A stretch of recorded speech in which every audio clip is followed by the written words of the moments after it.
We'll get started in a minute or so. Got it. There we go. We record these programs, and then there's a lot of people. We have about 36 people signed up, and maybe half to 3/4 might actually make it. But the advantage of registering earlier ahead of time is that you get notice of any handouts that come out. And particularly if we ever have to do cancellations or changes or whatever, we have a way to communicate with the people rather than blasting out to 500 people, which is not a very fun thing to do.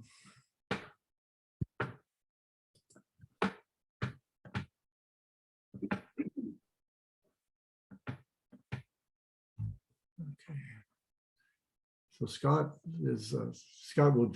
will be our first speaker when we get started, and Scott is surviving the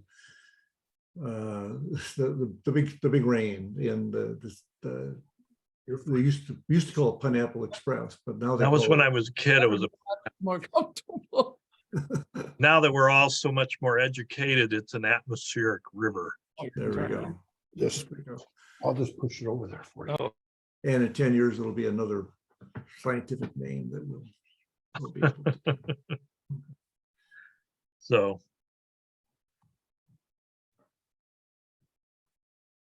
Okay, well, I'm going to get started. Maybe this will be it, maybe not. I don't know for sure. Julie is co-host and will mute everybody that needs to be muted, but don't, only because sometimes there are stray microphones that come through.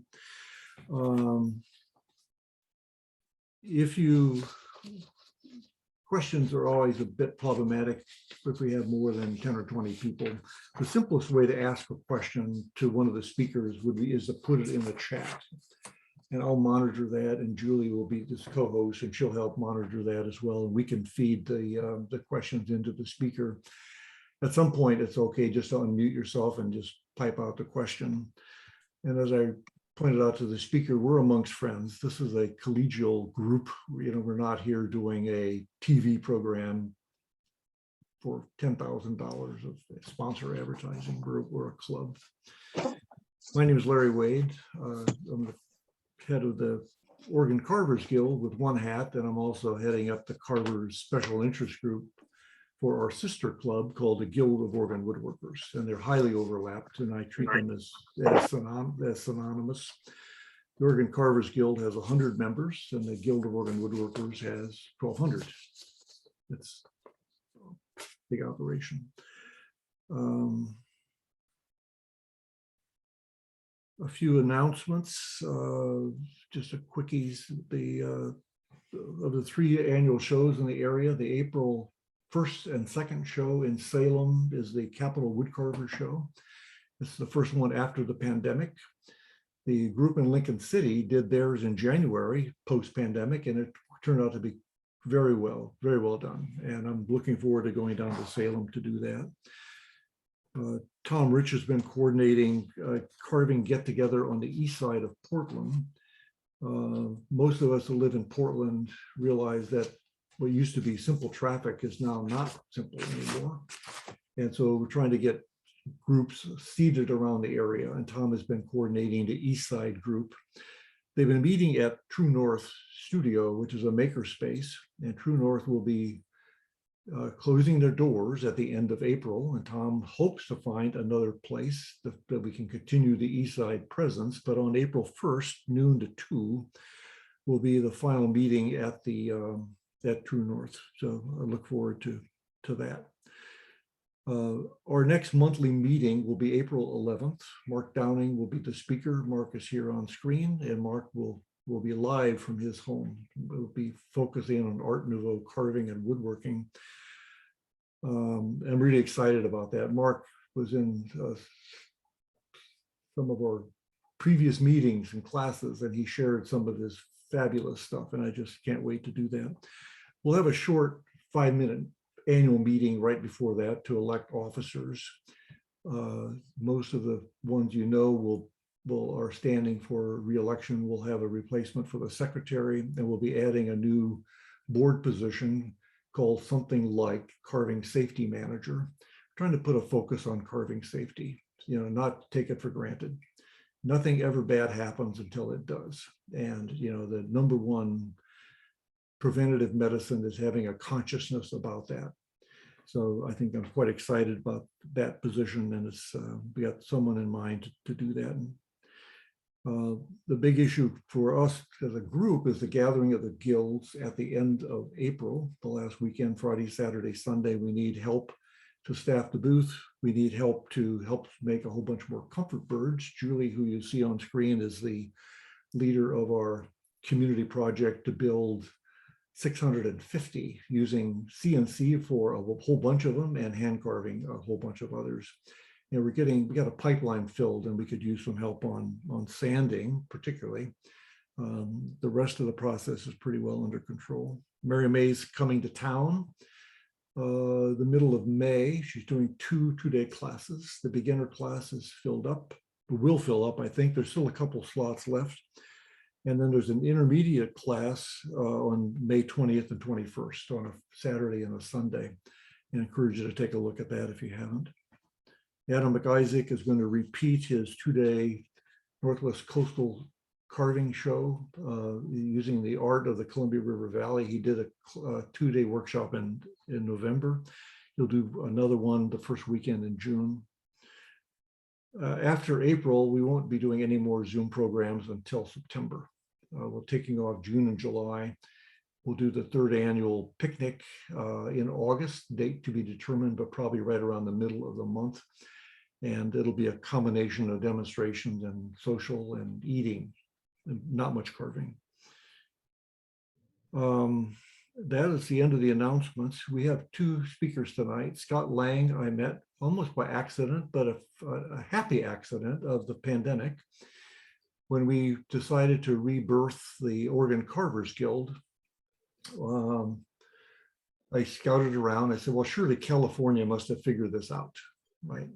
How do you do things online? So I discovered the California Carvers Guild. Called Gary Hensley, the president, had a nice chat with him over a couple conversations. And I said, who is doing it right in terms of online meetings? And he said, well, I'm not sure anybody's doing it right, but the most right is Scott Lang at the Central Coast Wood Carvers. And so I joined the group, and they were meeting monthly on Google Meets. And it was a delightful experience, and they're still meeting twice a month, but thankfully they are back at their meetings. They do their classic club. Scott's been president for longer than he can probably remember, but I'll introduce Scott in a minute. But that all came in through the California Carvers Guild. There's about 40 chapters of various stages of evolution or devolution as time goes on, because that happens. But it was really delightful to meet Scott and to learn from him and to see what powerful resources that came through that. Through all that connection also, we met Gary Eves, who was online. We met Al Plash, who's from Ventura, who is a member of both clubs now and active with us and teaches our beginning spoon carving program. And Gary, of course, Gary Hensley. And then Scott's club has got really terrific resources. Scott, I'm going to have you say a bit about your background as we get going. Scott's going to talk about a very narrow topic in terms of making a knife, which is a passion of his, but he's a man of many passions, and he's also really experienced in lots of different dimensions. And I keep being amazed about that. I make hats too. Yeah, I make hats too. He's a seamstress, whatever the male version of it, but he sews. A hatter, I guess. a mad hatter, quite creative. So if we lose a connection, we will go to Jim Bergeron. So anomaly is about an hour each. Jim is you can see him on the screen with Rick Pass near Astoria. Scott did a masterful job of creating a PDF, which I will show you the slow while we're playing while he's talking. That will be posted and available after the program, along with the recording of the video. So you may take notes, of course, but be aware that there's just a fantastic 13-page-ish, I think, handout. for that. So Scott, I'm going to spotlight you. I think we have everybody muted except Scott. That's good. Scott, you have the microphone. Well, hi, everybody. I started my carving career when I was 11. I was in Boy Scouts, and my scoutmaster at summer camp was carving a ball in a cage with a chain on it, and I was in awe of that, and that started me off. And then but it took me like 100 tries to get the first 2 links to fall apart, and then when they did, they really fell apart. So but that got me interested in wood carving, and we went on a big trip through the Midwest and ended up in South Dakota at the Crazy Horse Museum. That museum, there were a lot of Native American carvings out of wood, and that sort of cemented the deal for me. I was a wood carver in spirit from then on, if not in practice. But so 11, I'm 64 now, so that's 50 plus years of carving. Probably the first 10, I was not any good at it. But now I feel like I'm pretty confident at what I can do and what I like. One of the things I noticed that I didn't like were some of the knives that I had. I would be using them and my hand would fall asleep, and it was simply because the knife just did not fit my hand. It was frustrating. So necessity being the mother of invention, I started making my own knives, and I hunted around for a material to, I want to say, what's hard, what steel is hard, what can you make a knife out of. I experimented with a lot of different things. Files, I tried making knives out of files, which they make great knives that will cut for about 10 minutes and then they're dull because they're so hard that the edge starts breaking off, and you have to resharpen it a lot. So I thought, well, what material do you have that is available that we can use? And I was cutting stuff out with my jigsaw blade, and I realized, hey, this thing cuts plywood all the day, all along. This has got to be good knife material. And so I started making some knives out of jigsaw blades. And at first, just any jigsaw blade. Then I started looking at the jigsaw blades and kind of testing and making knives out of them. And I found that the best jigsaw blade is a metal cutting jigsaw blade with a medium set of teeth on it. The ones that I selected, I don't know, Larry, you probably have the picture of these. This is the Ace Hardware medium metal cutting blade, 17 teeth per inch. And that's what I've been using now to make jigsaw blades. It's got just the right stiffness. It's got just the right temper, and they make a very nice jigsaw blade. So the first thing I do when I have the jigsaw blade, I put it in the vise and I get out a nice metal cutting flat file, and I file off the teeth. And you can see I've filed off all the teeth except for, yeah, there you go. Filed off all the teeth. If you look at that lower left picture, it shows the metal cutting blade as it's been, the teeth have been filed off, all except for the last like 3 or 4 teeth. And then also I've drilled the rivet holes in it. And basically, you know, when you look at a knife, you have obviously certain parts. There's all the 2 main parts are the blade and the handle. And then you have rivets, and then there are parts of the knife that you know, of course, the edge of the knife. The back of the knife is the other side of the knife. And then the part that sticks in the handle is called the tang. And then you have the handle. And the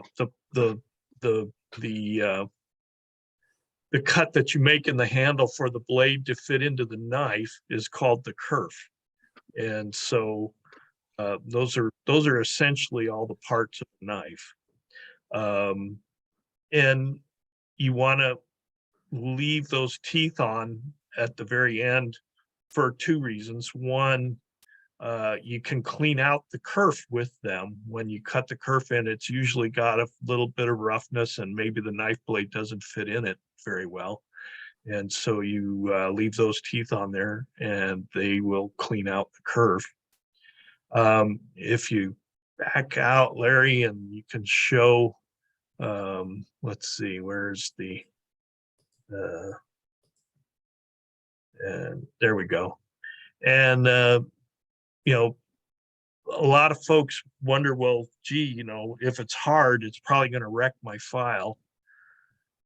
One of the things I found is that you can, I thought, well, what kind of files do they use to file on blades? And it struck me in my career as a park ranger, I've used a lot of chainsaws and we've done a lot of chainsaw work. And there's a flat file that is used to file the guides on a chainsaw chain. And that knife works very well. And guess what? It's available at the hardware store. So if you pick up one of those little nice flat file guide files, that will work nicely on your jigsaw blade. It's hard enough that it will do all the things that you need it to do. Now, so once you've got the knife, the blade, what I call the blade blank, which is essentially the blade with the teeth filed off and the rivet holes drilled in. That's what I call the blade blank. One thing you will find, you have to get a decent drill bit.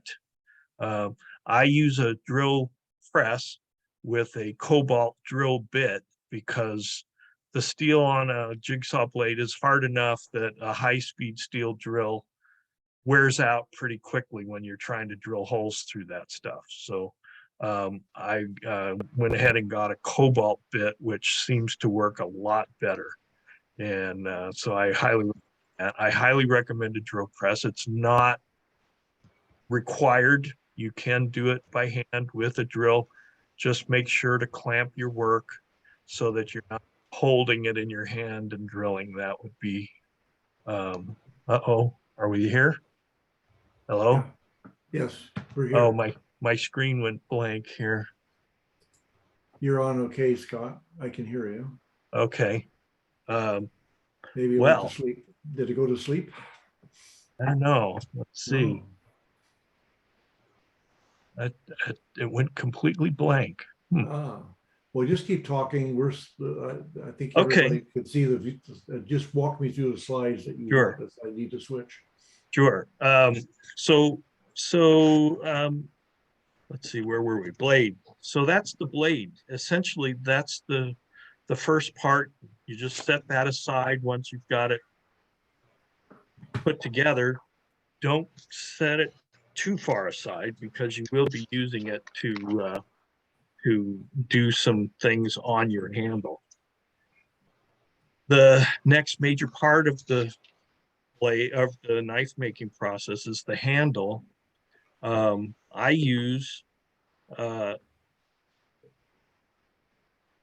I came up with the shape for my handle. I was like, well, it's got to be ergonomic.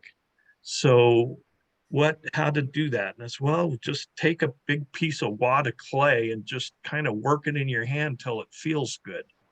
And that's what I did. And that helped me to decide what thickness of wood to use on my handle.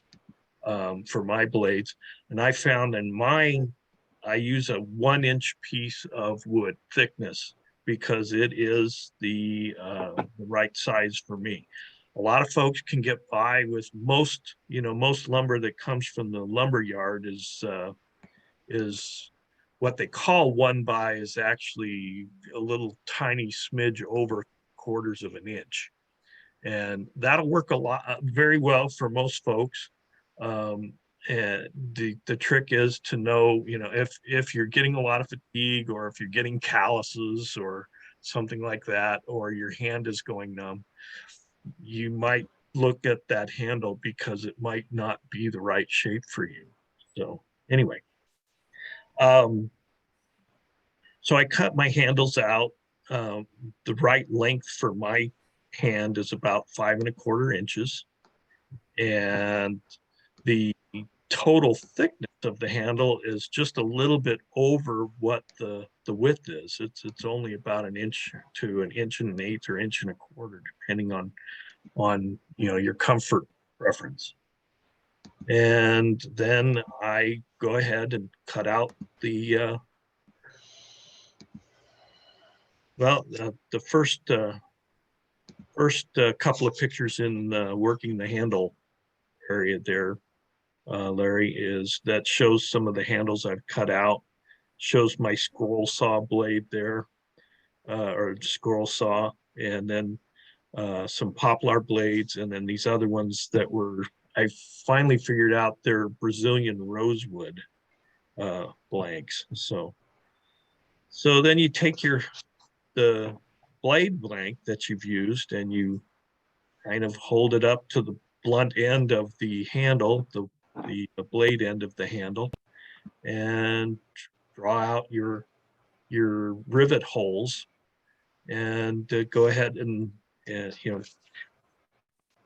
I always believe in the old adage of measure twice, maybe even 3 or 4 times, and cut once, because it's very frustrating when you're cutting out a blank and you've laid out your blade blank on it, and you've measured and marked it, and you think you've got everything right. You get the drilling just off, and the blade comes out of the handle wonky. So make sure that you measure really well and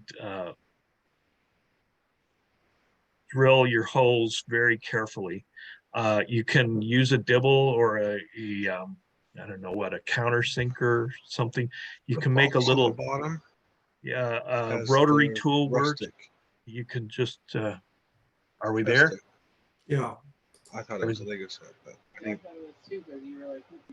Julie, would you? well, you should have thought it was Lego set. We didn't tell them they're Lego sets. Julie, could you? Or unless they shook it and found out it's a. I don't know what's happened to my computer. The screen just went blank.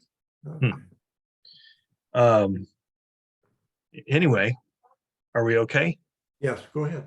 Okay, sorry.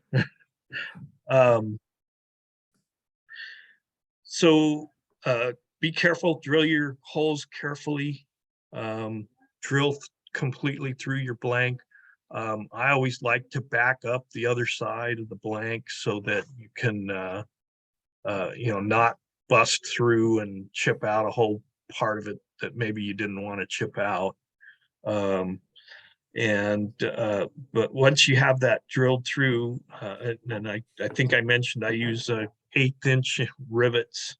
You can go to the hardware store, they'll sell you a piece of brass stock that's round, 1/8 inch thick. It's usually about 3 or 4 feet long, so you got plenty of knife rivets out of that. You cut the rivets just a little bit longer or a little bit wider than the handle, so the 1 inch. So if you cut 1 1/4 inch rivet, that would be pretty good. And then go ahead and test fit the rivets through the holes and see if you've got them set up so that they'll slide through pretty easily. You want it to be still a little bit firm, but easy enough that you can push it through by your hand. If not, then you need to clean out those rivet holes with a round file. I use a round diamond file, and go ahead and clean those holes out. Then I pin the rivets in there and set the blade on the rivets on the side of the handle so that I can see where the end of the tang is. And I make a line and mark out the end of the tang, and then draw that line all the way around the handle so that you know exactly where that blade is going to end. And then you go ahead and draw a center line down the whole handle, all top, bottom, and the blade face, the handle face where the blade is going to come out of there. And that becomes your line for sawing the kerf into the handle. And go ahead and use a back saw to saw and put it in the vise. And you can really just eyeball it. It's pretty easy to, usually it's not a very long, a long tang. Sometimes they're about an inch, between an inch and an inch and a half, depending how deeply you want to go into the handle. And then once you've got the kerf cut, then you go ahead and use the blade blank to clean out that kerf like we talked about. And then you test fit everything together. You've got your rivets and your blade and your handle, and you just push all that together. If it's not fitting together quite the way you want it to, then get out that old round file and start filing a little bit more until those rivets slide through the blade and the handle fairly easily. And if you do make it a little bit loose, that's okay. Just have to make sure in the glue up process that you're going to make sure that you have that blade exactly the way you want it coming out of that handle if there's a little bit of slop in there. But so once you've got it all fit, and you can see some of the pictures there where it shows the cleaning out, shows cutting the kerf and fitting it all together, and what it looks like when it's all done fitted together. Then what I do is go ahead and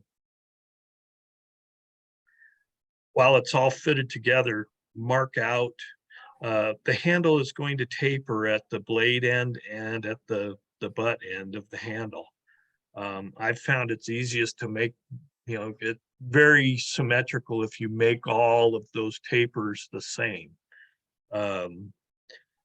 And usually what I do is the taper begins at the end of the tang and runs toward the blade, and you have about I'm going to say about 3/16 of an inch on each side of the blade where you want to keep that wood, and that becomes the taper.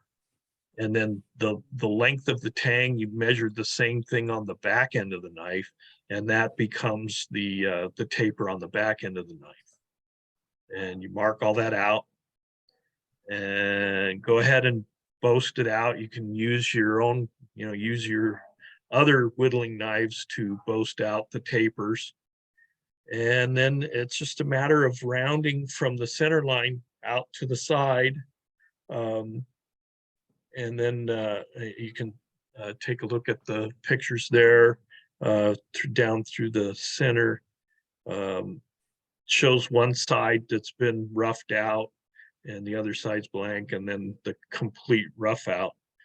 And then I just use a file, a fairly fine, either a fairly fine wood file or a metal file, to just smooth out all the tool marks on the handle. And I go ahead and get them all smoothed out, and then use sandpaper. I'll go up to 325 grit sandpaper to sand out the file marks. And once you've got everything sanded to your liking, then it's time to put the blade blank and the handle together. And I go ahead and use quick wood. I don't know if everybody can see this quick wood. Quick wood is this product right here. I've got it. Everybody see that okay? Lift it up toward your nose a little bit and back a little bit. There we go.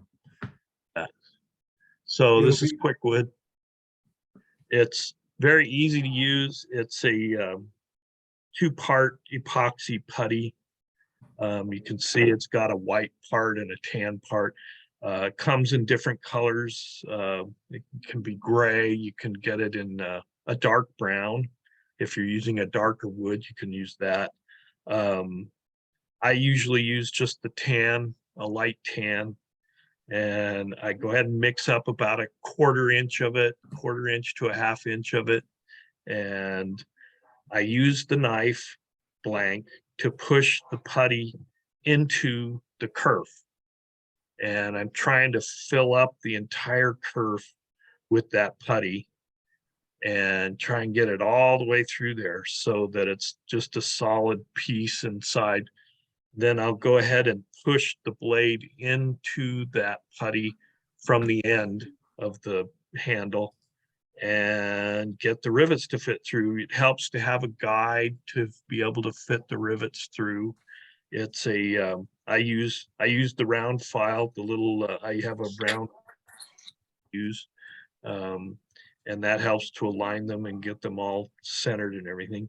And once you do that, then you want to make sure that the curve and the rivet holes, if there's any spaces in the rivet holes or anything like that, you can also peen the rivets a little bit just to set them. Or you can just leave them, and if you've run enough putty through there, there's putty in the holes and filling up all the spaces around the rivets. And really the rivets are only to keep the knife from moving inside the handle. And so it doesn't matter if the only thing you want is for the rivets to be locked in place. If you don't want to peen them a little bit, then you go ahead and just rough them up with the file or the sandpaper, and that will be enough for the putty to grab hold and hold it in place. So the quick wood that I use, it has about a 15-minute working time. So you want to make sure to go ahead and get everything fitted in together and get it going to allow it to set up. Once it's set up, then you can go ahead and clean it all up. You can get the file out and file down the rivets down to the handle. Use your whittling knife to whittle off the excess putty, and then go ahead and sand the whole handle. I have one that I've been making. This one is a handle that I've made. This is actually not a jigsaw blade. It's a scissors blade, which is a whole different story. But the handle is the same sort of technique, and you can see this is what you want to end up with. The rivets are all filed down flush to the handle, and the kerf, you can hardly tell where the kerf is if it wasn't just a little lighter color. And this is a piece of oak, regular old oak, that I used to make this handle.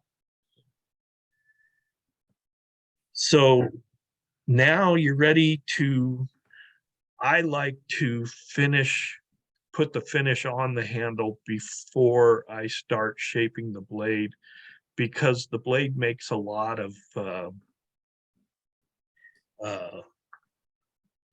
filings and discoloration you can end up, having the wood become very dark, and you would have to resand, or, sometimes the sanding won't even get it out. I learned from experience that it's best to finish the handle before you start working on the blade. And my go-to finish for a knife handle is actually cyanoacrylate glue, super glue. And you can see I've got a picture of me just dribbling super glue on the handle there. You want to do this outside. You don't want to do it inside, or at least have the garage door open when you do it, because cyanoacrylate glue is about on the order of onions when you're working with it. It will make your eyes burn. It will make the back of your throat burn. You don't want to get in a closed atmosphere with it. So, make sure you do it in a well ventilated area, and have where the fumes are blowing away from you, or blowing up, so that you don't get it in your face. Cyanoacrylate glue is hard to work with as a finish. What I've found, it's perfectly okay to use other finishes on your knife. Varnish, tongue oil works well. One of the things that I've noticed is that, a nice durable finish is what you want. So it usually takes more than one coat. It usually takes several, sometimes up to 5 or 6 coats of whatever varnish you're going to use to get a truly durable finish on the handle. The only time that I don't do a thick finish on the handle is if I have done any type of texturing on the handle. For some folks like to have a handle that you can grip and hold on to. In that case, I'll go ahead and burn in a flat checkering pattern with my wood burner. And I think I show that on the in the scabbard section, how to do that, at least on the scabbard. But anyway, we'll go ahead, and once you've got your handle finished the way that you want to do it, then it's time to shape the knife. The reason I've gone to these types of blades, I know that there are other blades out there that are really good, but they required, a lot of metallurgical skill to make them. This knife only requires a flat file and a diamond stone. If you have a diamond stone, I actually use a Sharpall 325 grit on one side and 1200 grit on the other side. And that helps me to shape. I can shape the back of the knife on the 325, and I can also get the bevel I want on the knife edge.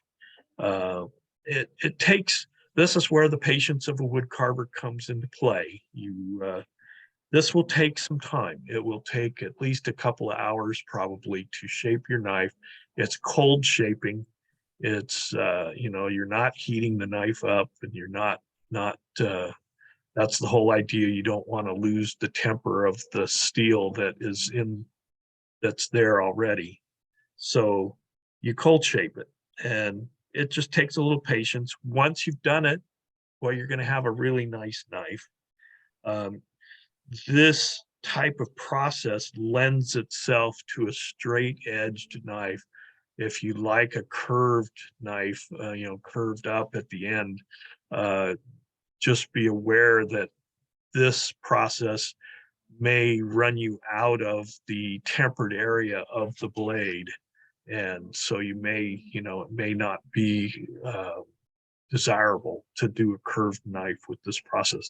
I like a drop point, straight edged whittling knife.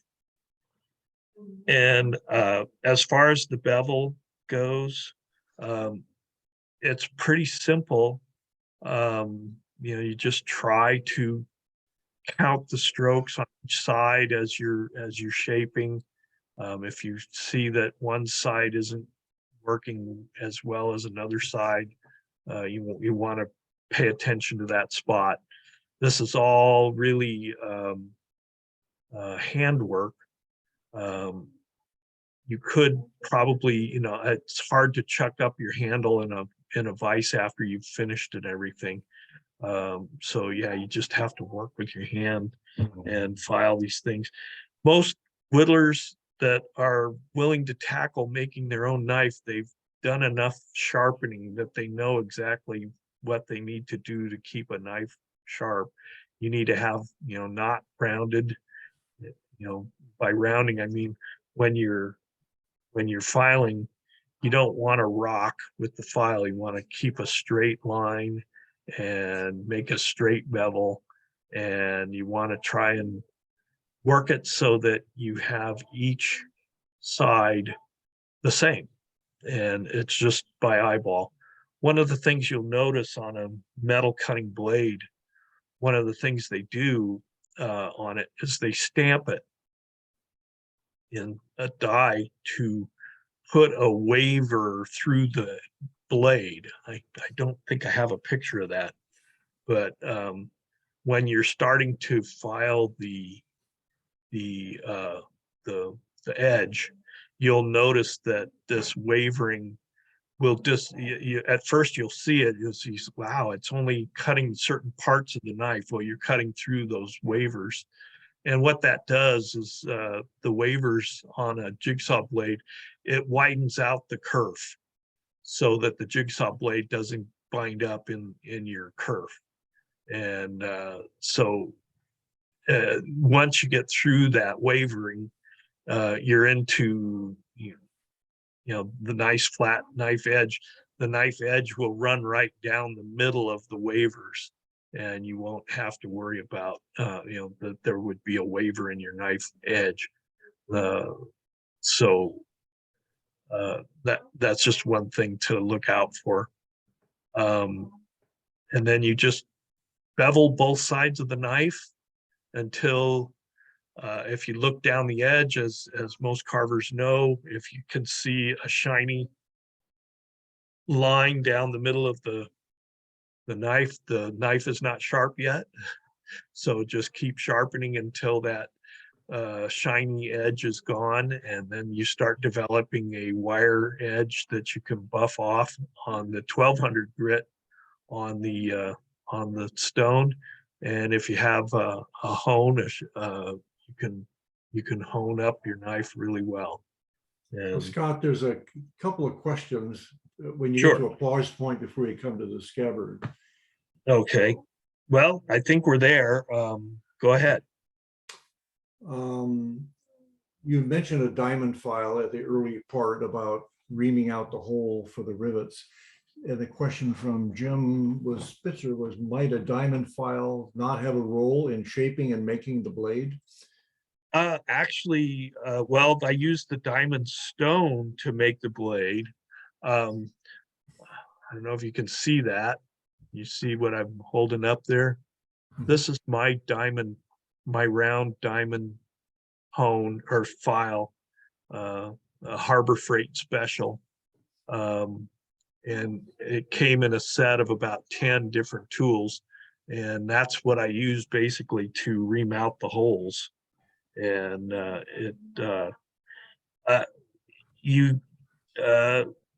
I think the round diamond file might be problematic on a flat blade, because So a flat diamond file might be just an alternative. right, yeah, If you I happen would, to have one. yeah, if you have, and there are a number of things that work. I've actually roughed out or run the bevel on a 1200 grit diamond stone. It made the complete bevel. It took several shifts in the garage of over a week's period of time. So I thought, well, there must be a better way. And that was where I came up with the flat file that you use for working on chainsaws. And actually that is the quickest way to shape a knife, is with that flat file. A second question that was from Jim also is, could you talk about the most useful blade shapes and sizes in your experience? Well, one of the reasons I like making my own knives is because you can make really long blades if you want. It's really hard to find a long skinny blade, and one of the things that is really nice about these jigsaw blades, they come a little over 2 inches long. You know, when you finish putting everything together, the blade is a little over 2 inches long. So that's a really long whittling blade. And I use one to sneak into I love chain carving, obviously. Like when I'm carving a bird in a cage, I will go ahead and use that long skinny knife to get in and separate the chains and the bird and everything when I'm working on that. It's really the user's preference, the blade maker's preference. You can make several, different ones. I have small ones that I use for fine tail on like faces and things like that. I also have really skinny ones. I thought, well, what's a really skinniest blade I can make? And I actually made a couple of them out of scroll saws, a scrolling blade, a scrolling jigsaw blade. They're very fine. They work really well to sneak into all these different little, if you're a duck carver, one of the places that you're always having trouble is underneath those wing coverts, or if you make a pocket where you're trying to insert primaries and you're trying to get back up into all those areas, these knives work really well for sneaking up into those areas and taking out enough wood to be able to get your primaries glued in. So it's really a user's preference. So, well, there's a rivet question, but there's one more on the filing shaping. Is why not use a light touch on a grinding wheel for removing some of that metal? Well, it's possible, and you can do it. You just have to make sure that you don't take the temper out of the blade. It's actually pretty easy to do that. I suppose you could do it very well if you had a quench there, where you run a little bit off and quench it in the water. Bear in mind that when you do quench it in the water, you're just making that blade a little bit harder each time you quench it. So this one, I was trying to come up with a method where I didn't have to bother with any type of worry about metallurgical skill. And that was why I figured out, you can do it all just with some hand tools. Your diamond stone and or a flat file.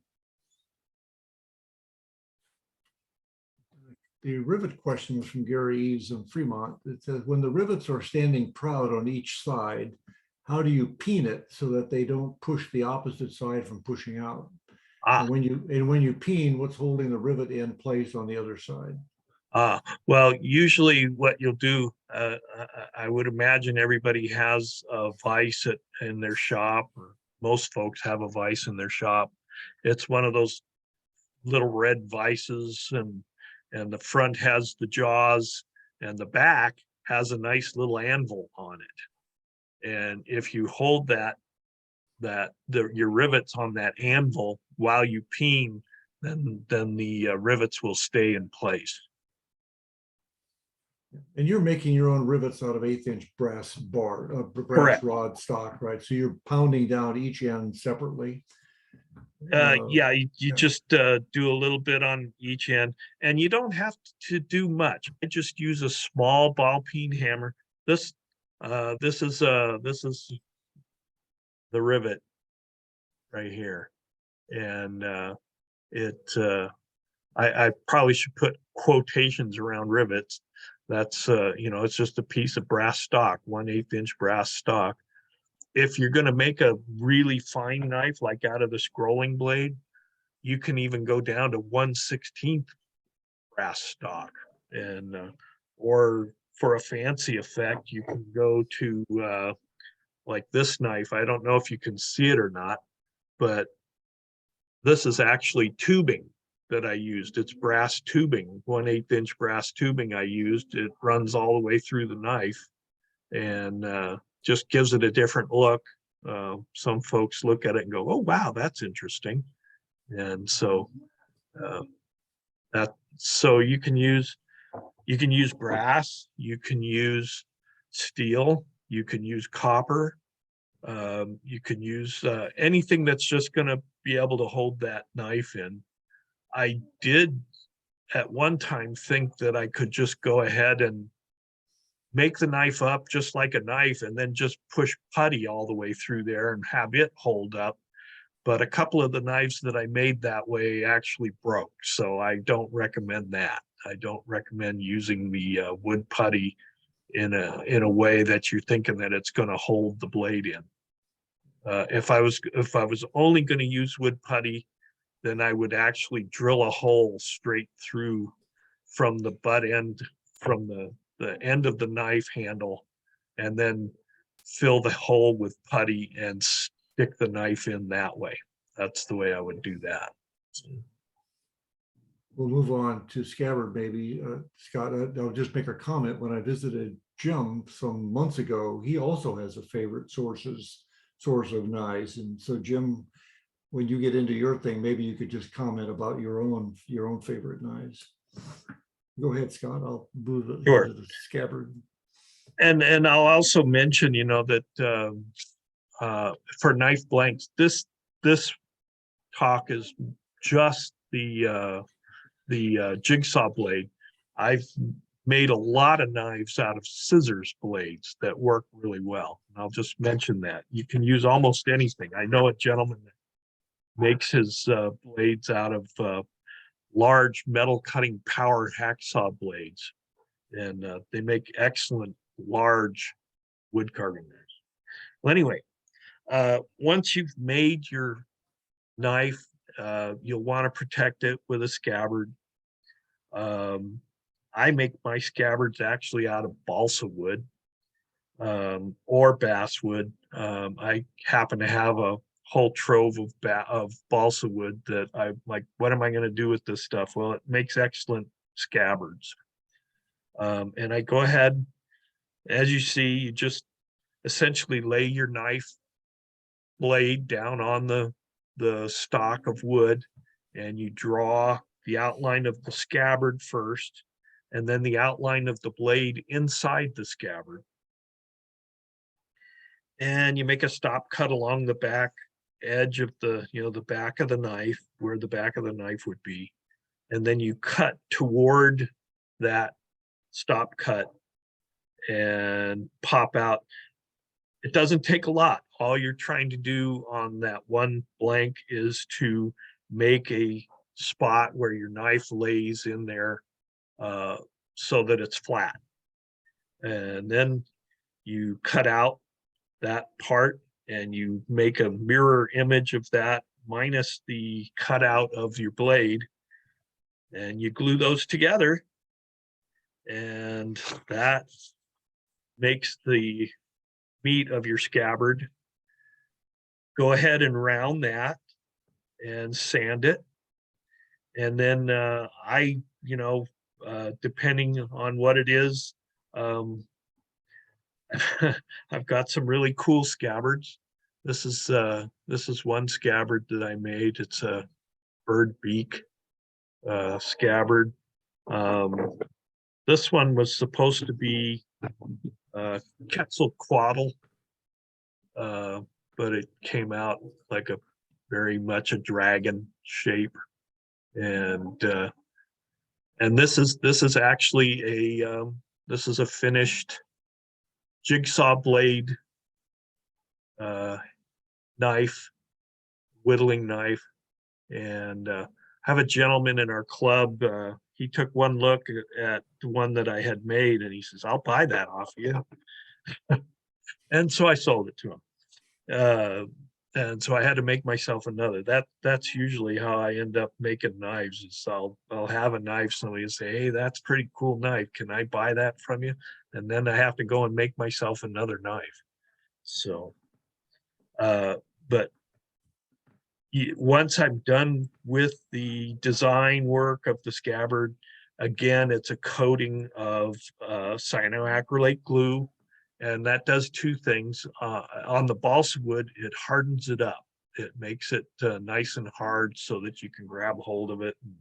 And the knife's not going to break the balsa wood apart.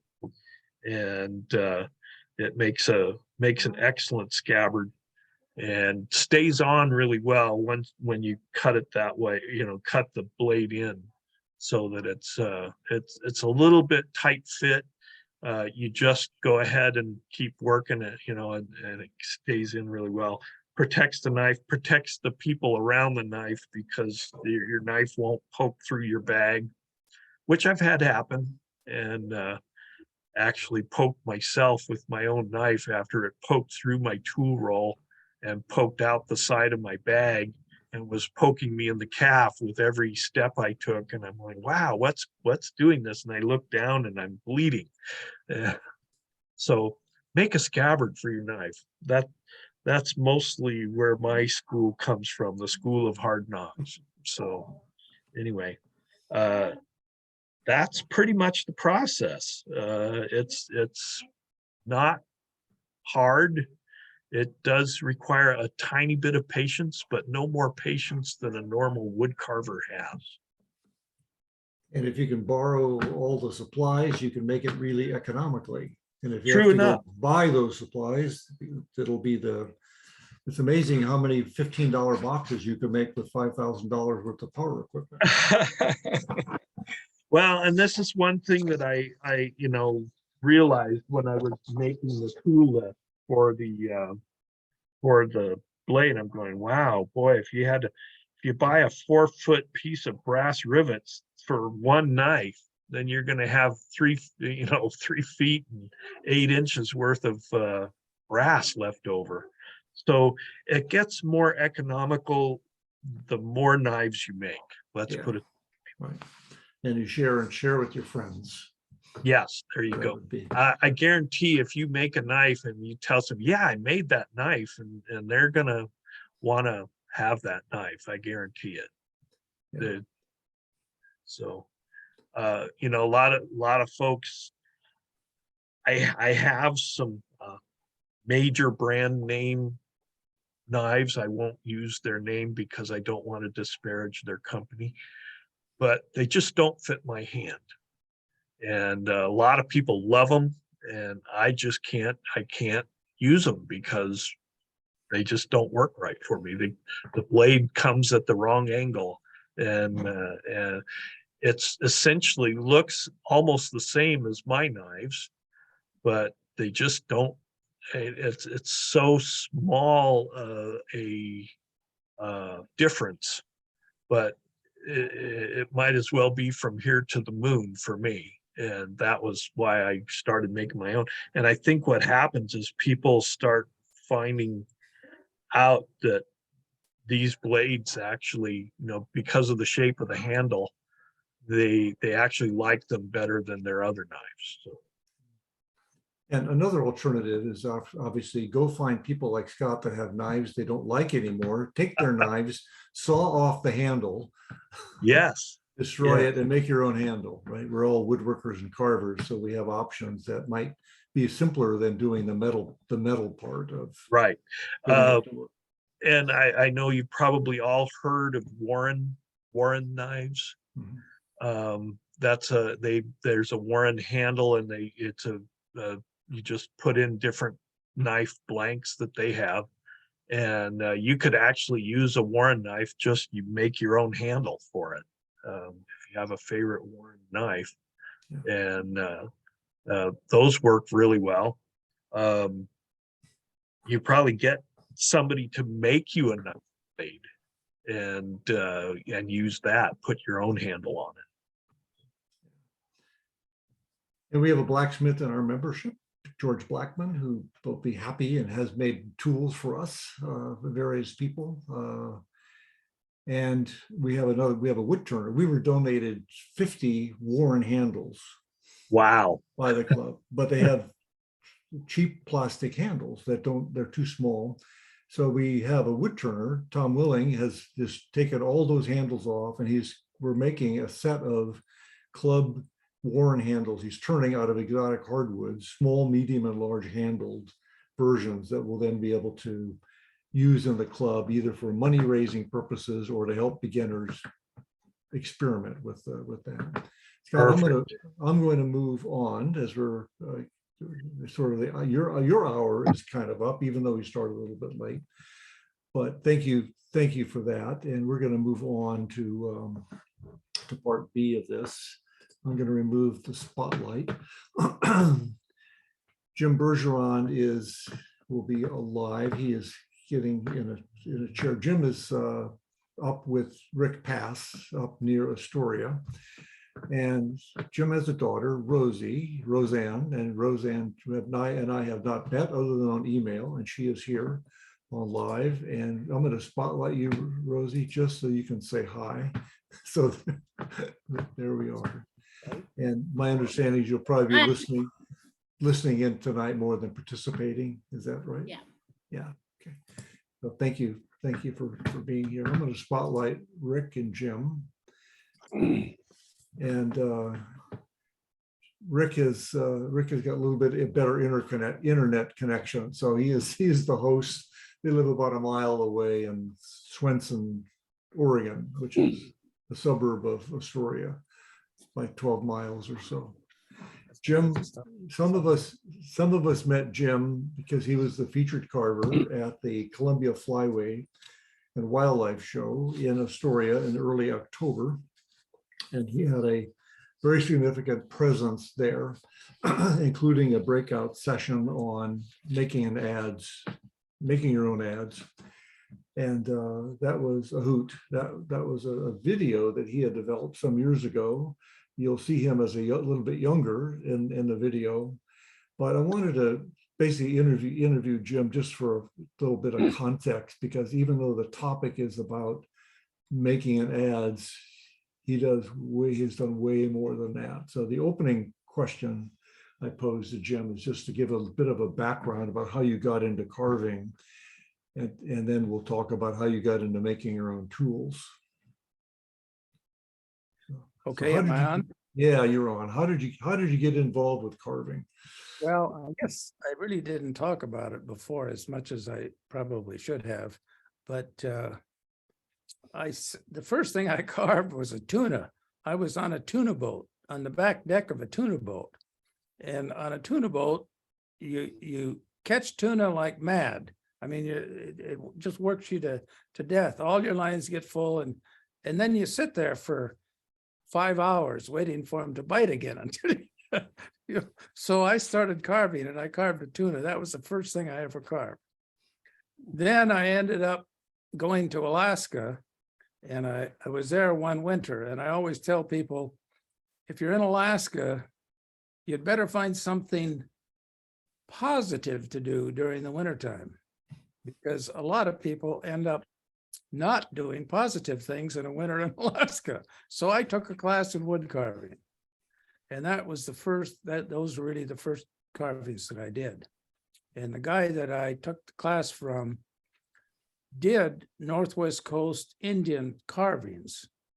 And so I sort of got started on that. And then later I came back here to Astoria, and I got a job working with Sea Grant with Oregon State University. And I was on their staff for many years. And while there, Cannon Beach had a class that was put on by Portland State on outdoor sort of things. And I decided to work with them, and we put together a 2-week class on carving Northwest Coast sort of things.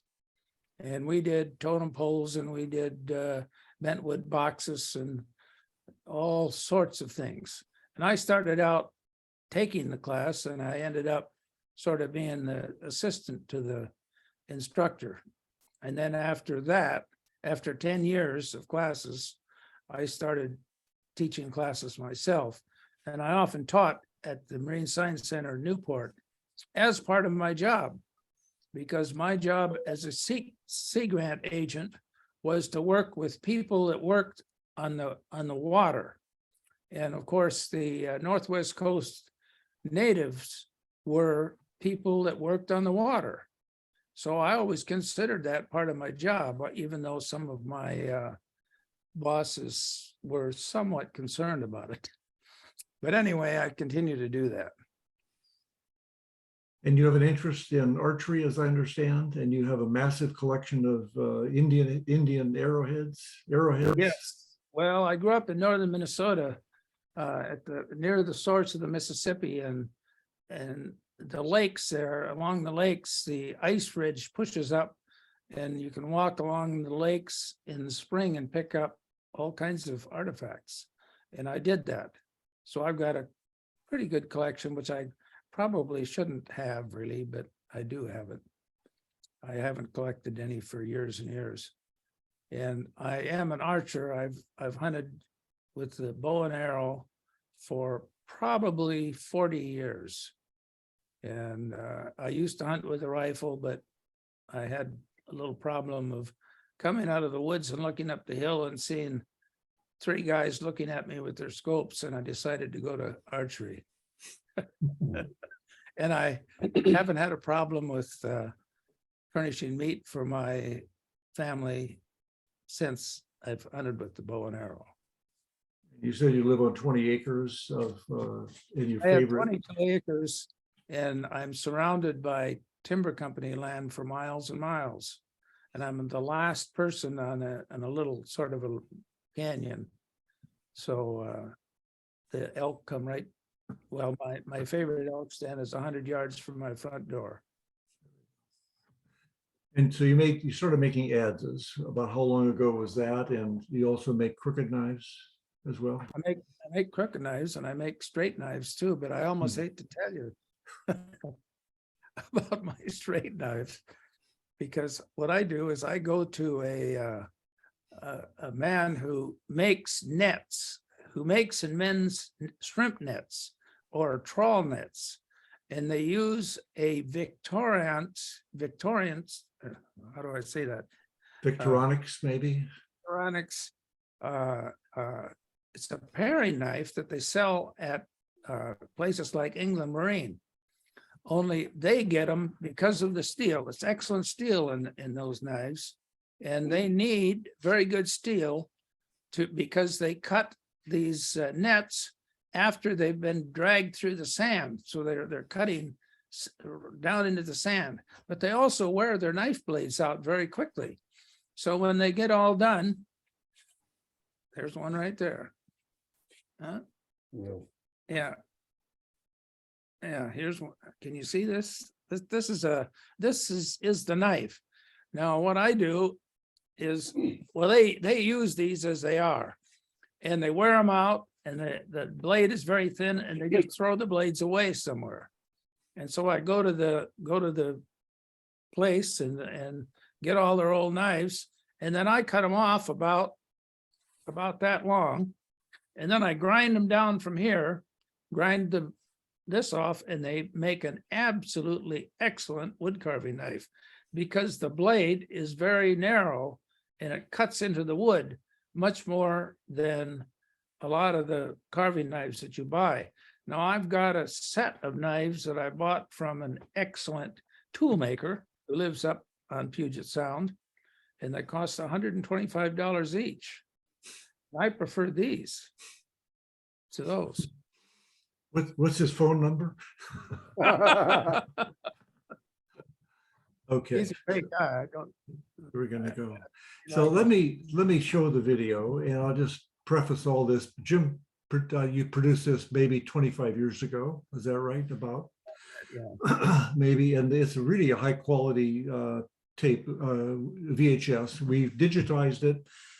And Jim sells these for $25. So if you want to buy this DVD later on, send me an email.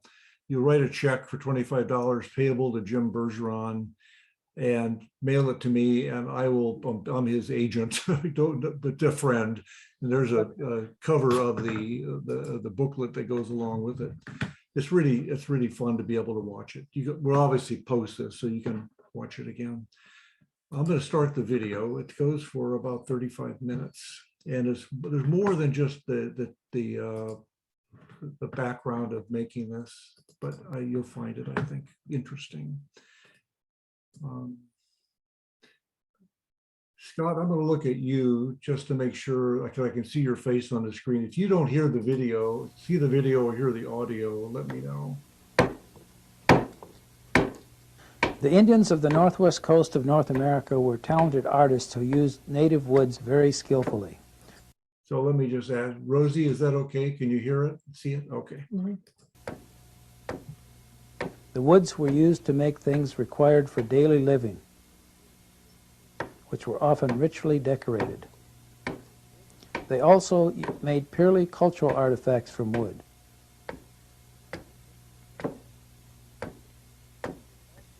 The tools were also decorated.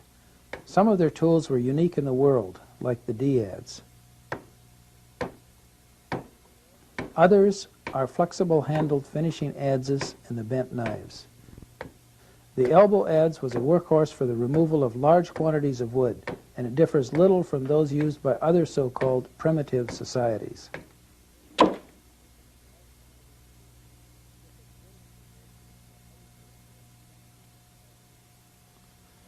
The Northwest Coast Indians developed a number of different tools. Some are similar to those that the Europeans used, some are quite different. The bent knife or crooked knife was used by the Northwest Coast Indians. It's similar to the carver's hook that's used in Europe, but the Northwest Coast Indians had a number of different blade types. Some are quite flat like this one, others have much more of a bend. These were used to cut to you and also can be used to cut away from you. This one is a flat blade, so it would be used to surface a fairly large area. Another kind might have much more of a bend, and it would take a deeper cut and would be used to remove a little bit more wood. Another kind might have even more of a bend, and this one could be used to hollow out the back of a mask or for certain other cuts on the other side. Another tool that they use that is unique is the Adze. The Adze is made from usually something like an axe head with a handle attached, and it's the shape of a D, but then carved into the shape of an animal. This is used by just gripping in your hand and striking the wood that you want to remove.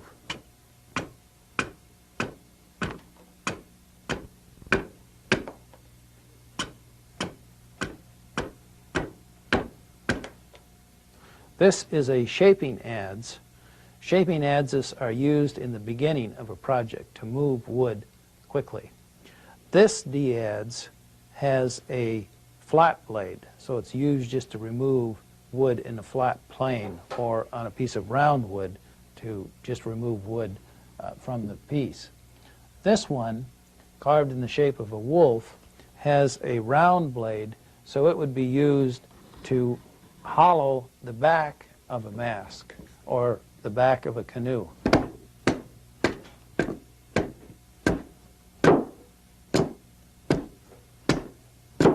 The tool that I use the most is the elbow adze, and it's called the elbow adze because it has a bend in it that looks a lot like the elbow of your arm. These tools are the first tools that you use when you start on an object to remove a lot of wood. And these are used with a lot of leverage.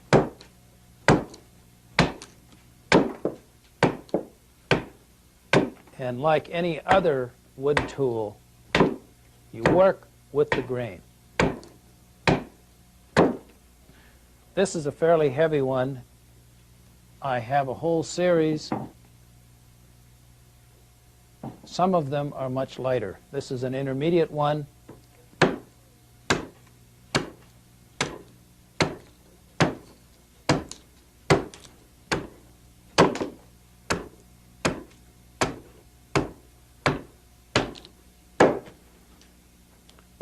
This one is lighter still, and it would be used almost like a finishing adze.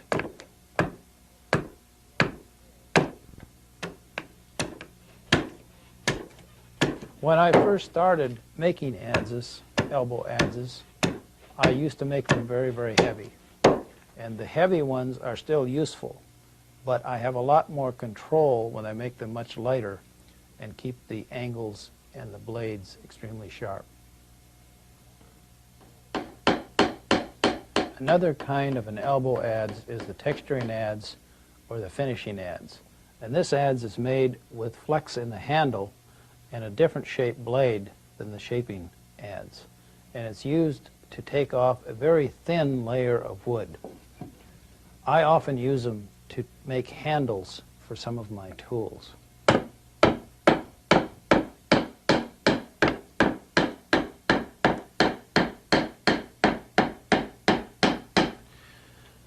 These adzes are made so that they cut into the wood, and then the flex in the handle springs out and pushes the wood open so that you can strike again and come down and cut where the last cut left off. And this continues on down, and it makes this smooth series of cuts that often look like beaten metal. The texturing adze has a little bit different angle than the shaping adze. It's much more acute. The shaping adze, if you look at these together, you can see the difference that the angle has in the two. Now, in addition, I sometimes like to make an adze that has a little different angle, and this texturing adze has a more open throat than the one I was showing you before. The most important use of the texturing adze is to texture flat objects. What you're looking at is a box top, but they also textured the inside of the boxes, the house fronts, the insides and the outsides of canoes, as well as a lot of other masks and artifacts that they made. So a texturing adze is an extremely important tool for the Northwest Coast Indians.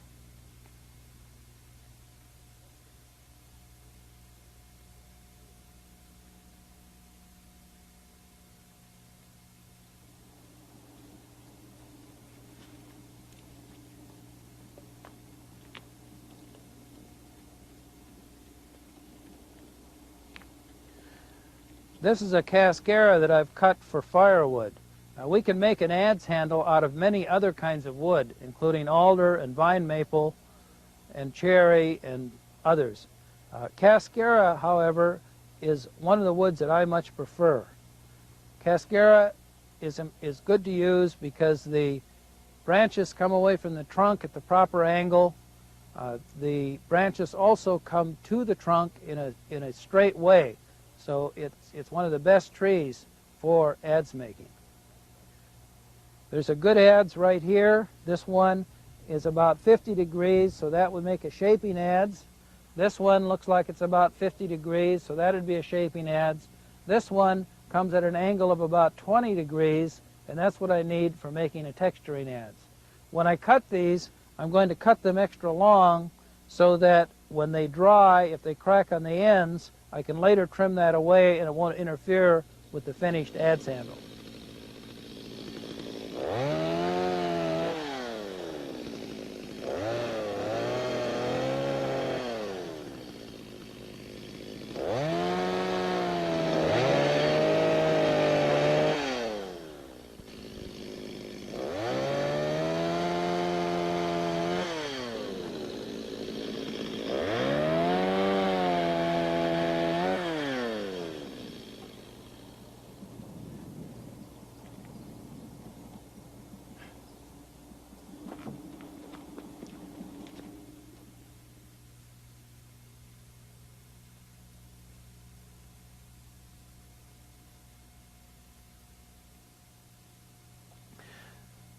This is the blank for a shaping adze.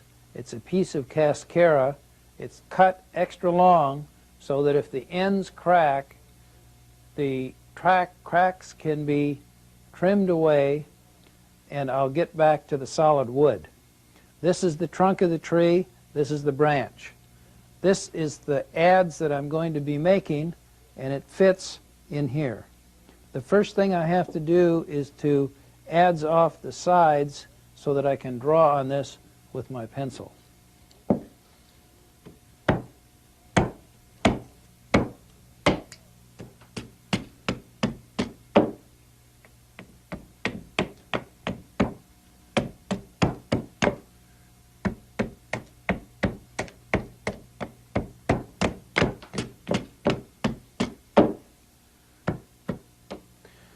Now that I've flattened it, I can use an adze that I like as a model, and I can draw the shape that I need on here with my pencil.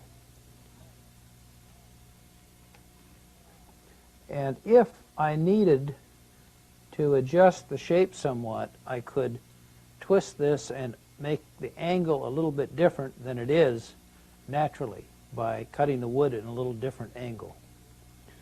I now have my adze head drawn onto here, and I'll take this over to the bandsaw.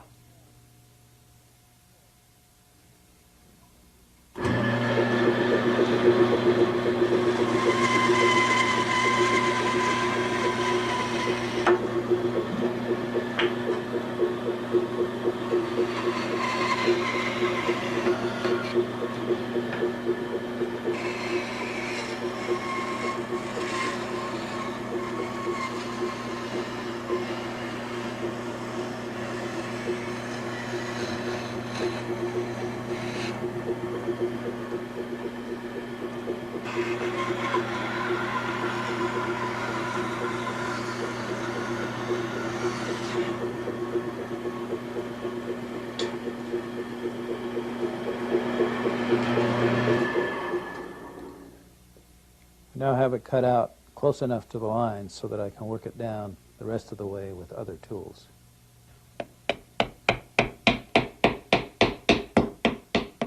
Now that this has been cut out on the bandsaw, I've got to take some more of this wood off with the texturing adze.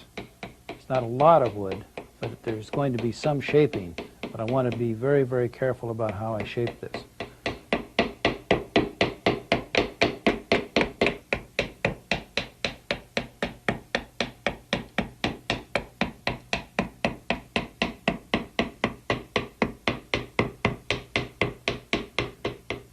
I'm going to have to do a little more work here, texturing the handle and taking a little bit of wood off the head part of the adze, so I will use the texturing adze for that.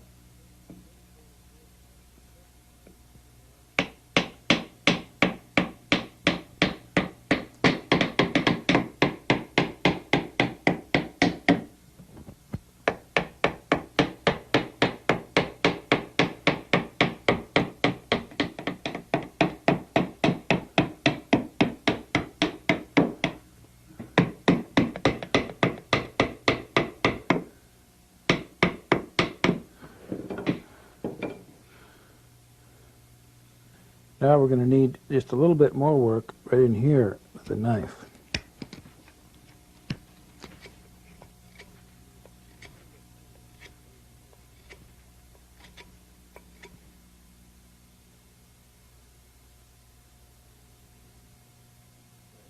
Texturing adze is a little bit more critical in its shaping and cutting than the shaping adze. The angle is a little more acute. We have to be very careful that how we trim this on the bandsaw. You have to be especially careful with the thin part of the handle so that it's not cut too thin. It's better to leave it a little bit too thick and then shape it down as you use it to exactly the feel that you want.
It's very critical that the grain of the wood run through this narrow part of the handle very straight and around the corner so that the adze has strength in it when it's used to hit against hard wood. The texturing adze is a little more complicated and has to be cut a little more precisely. I have to be very careful to cut this thin area of the handle so that it's cut straight and it's cut very near to the thickness that I need when I'm completely through.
This handle's a little bit crooked, and I'm going to take a little off the side to sort of straighten it up.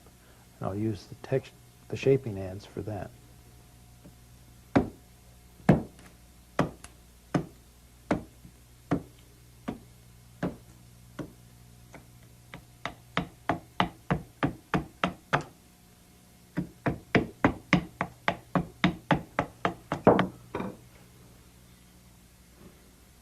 And that's pretty good. Now I move to the texturing adze.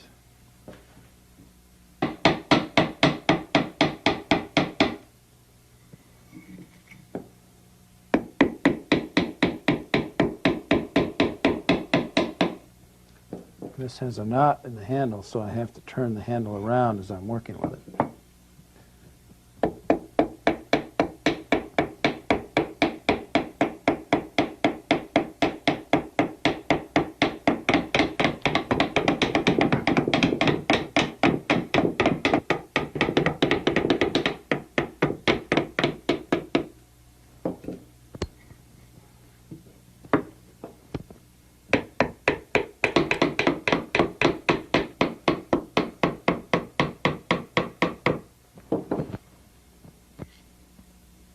It needs a little more work on the inside of the cut, so I'm going to use a bent knife for that.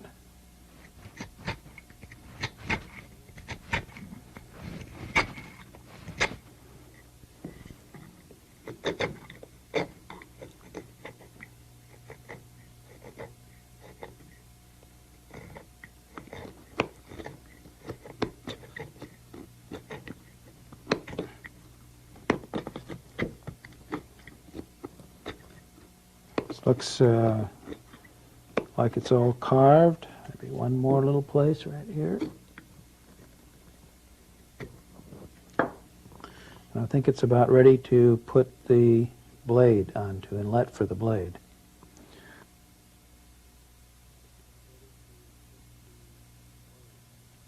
Now I'm ready to make the irons for the adzes. I tend to call them the blades. And I use a number of different steels. You need something that's hard, like spring steel. I tend to use files. Sometimes I use car springs. An old file like this can be bought at a garage sale for 50 cents, and I can make about 3 blades out of it. To cut the files, I use a metal cutting fibrous disc that goes on any kind of a table saw, or I could take the blade or the file and cut it with the edge of the grindstone. I cut it down as far as I can go, and then I'll break it. When I cut the file, I end up with about 3 different pieces, but where the file is cut, the material tends to be somewhat soft and it's discolored. And when I start grinding, the first thing I have to do is grind that material off so that the blade isn't soft out at the cutting edge when I'm through. Whenever I'm grinding steel, I keep a little can of water here, and I dip the steel in that on a regular basis to keep it wet. And the minute it starts to steam or to boil, I dip it back into the water, and that way I keep the metal from heating up too much and getting soft. Whenever I'm working with metals, I use a couple of safety devices. One of them is a filter that I breathe through, and that keeps the rust away from my lungs. Although I'm not going to use that today because I'm not going to be grinding a lot, but I always use this face protector shield.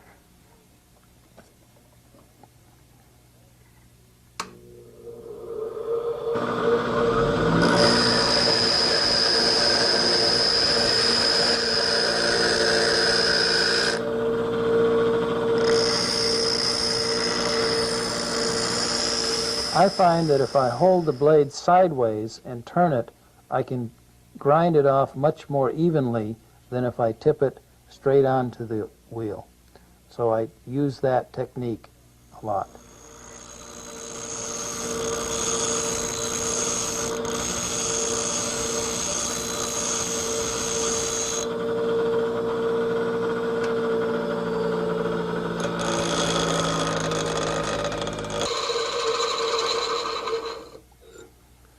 Now this is ready to go to the belt sander.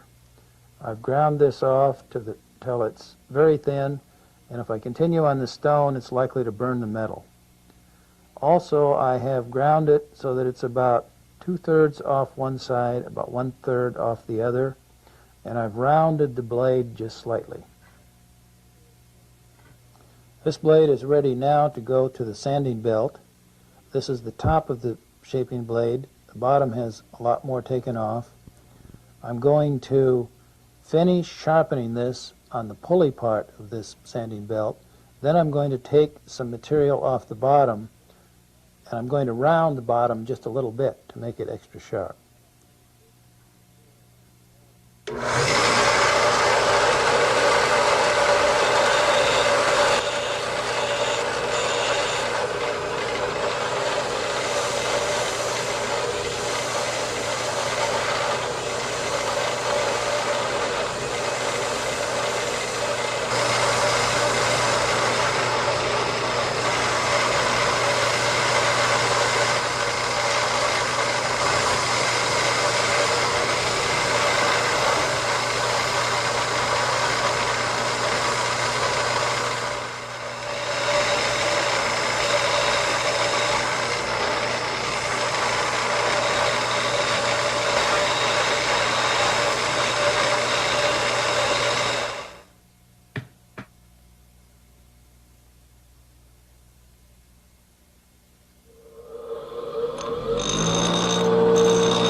This is the texturing adze blade, and it's different from the shaping blade because I've taken about 2/3 or more off the top and a little bit off the bottom.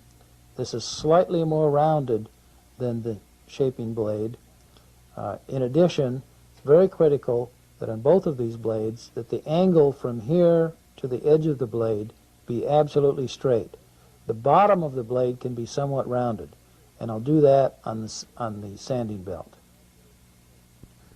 Now I'm ready to put the texturing adze blade on the sanding belt. This is a texturing adze blade in my right hand and a shaping adze blade in my left hand. The texturing adze has more than 2/3 of the material taken off the top of the blade. The The shaping adze has less than 1/3 of the material taking off the top of the blade.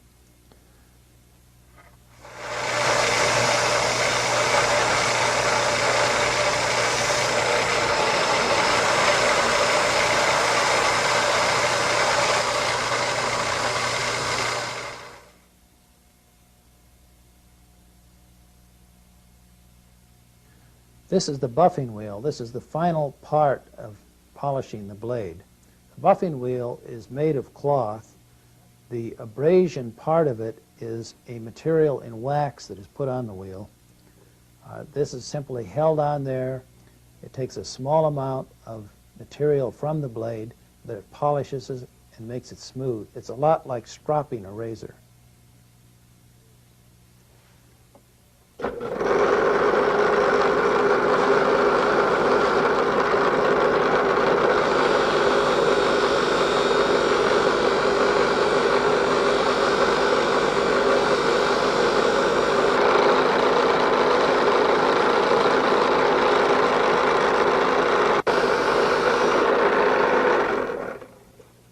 The only way to check the blade is to actually cut with it. The texturing adze is on the top. The shaping adze is on the bottom. The texturing adze has about 2/3 or more of the blade ground away on the top and about 1/3 on the bottom. The shaping adze has a small amount ground away on the top, less than 1/3, and more than 2/3 ground away from the bottom of the blade.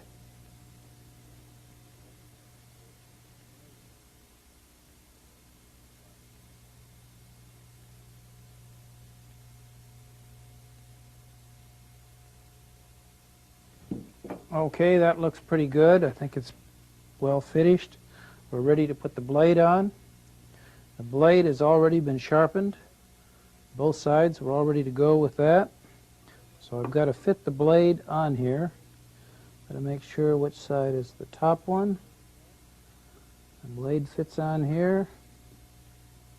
About that long. We want to make sure it extends on down. Since this is a shaping adze, we can see about how we are with that one. And we want to draw on the edge here for the blade. Then take it over here and get the thickness of the blade.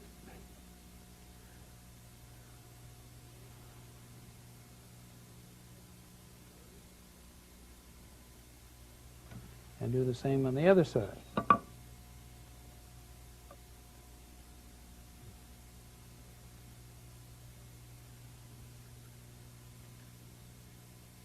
Now I'm going to cut down to my mark. This is a Japanese saw which cuts on the pull stroke, and I especially like this tool, but any kind of a saw could be used to do this. In fact, it could be cut on the bandsaw, which probably would be a little quicker.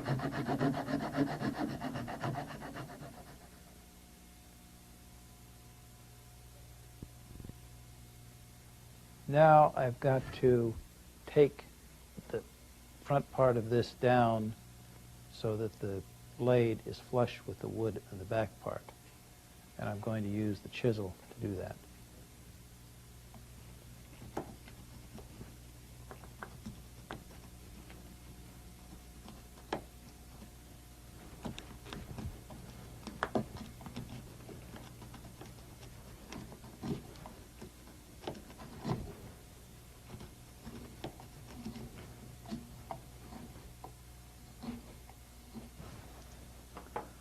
Now to check this, and it looks pretty good, and this doesn't have to be exactly flat because the epoxy will fill in the little hollows and uneven spaces. So I'm now ready to epoxy that onto the handle.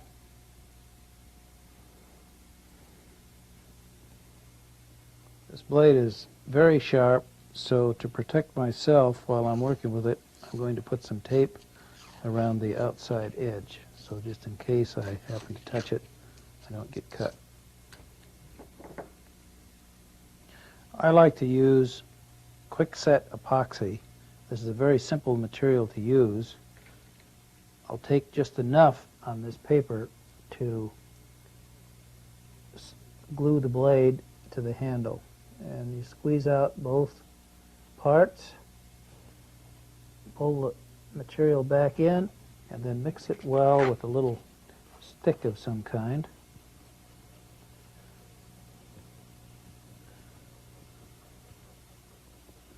Then I like to just take some and put it on the bottom of the blade to ensure that it's sticky all over.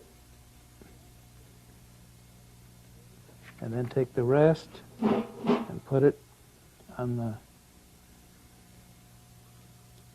wood. Make sure that it fills up all of the gaps. Okay, now we put the blade on here and just make sure that it's properly aligned. And in about 5 minutes, that should be hard. Our epoxy seems to be dry, or it's dry enough that we can now start to wrap this.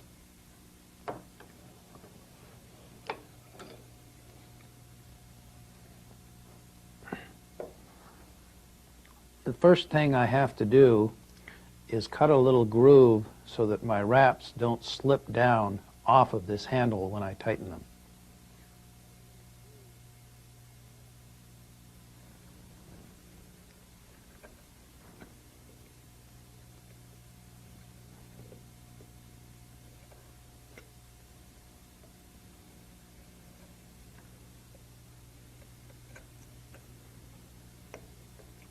That's probably good enough that I can now wrap on there without the string slipping off.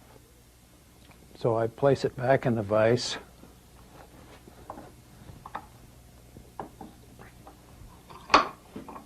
And start wrapping. I'm using nylon net twine that I buy from the marine supply store, and I like nylon because it stretches and it stays tight.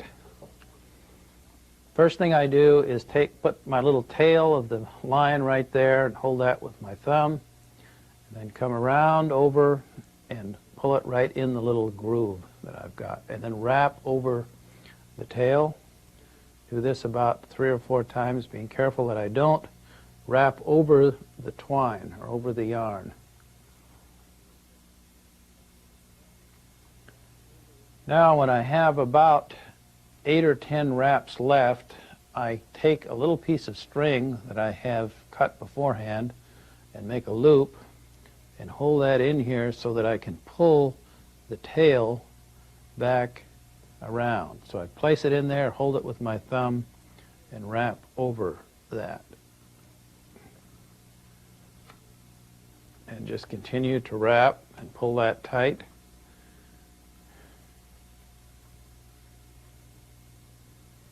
Making sure that the bindings are wrapping straight on there.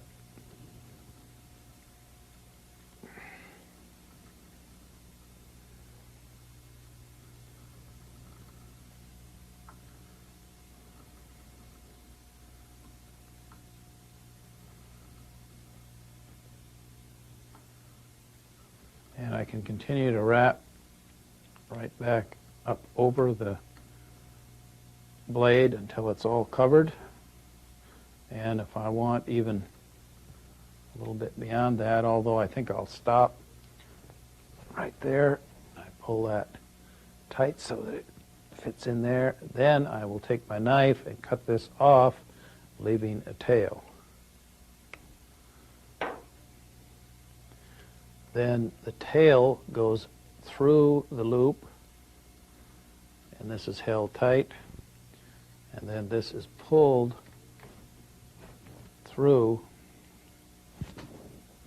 underneath, and the tail is now hidden underneath the bindings. Now I can pull that just a little bit tighter with the pliers.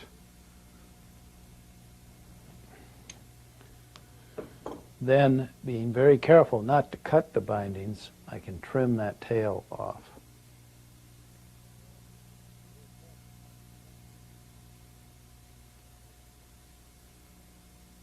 Okay, now I'm going to work on the top of this. I'm going to spread the epoxy and work it in with a small matchstick or a splint of wood.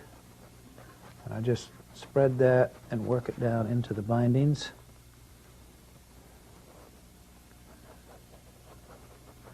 I like to keep it fairly thin so that you can see the bindings through it. I've never had a problem with these coming loose in any way. Sometimes after I work for a long period of time with an adze, it'll actually wear through and then start cutting the bindings. But then it's a simple matter to just re-wrap, take off the old bindings and re-wrap what I have.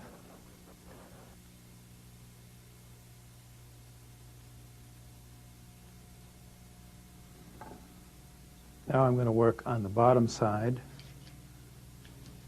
and the other sides of it.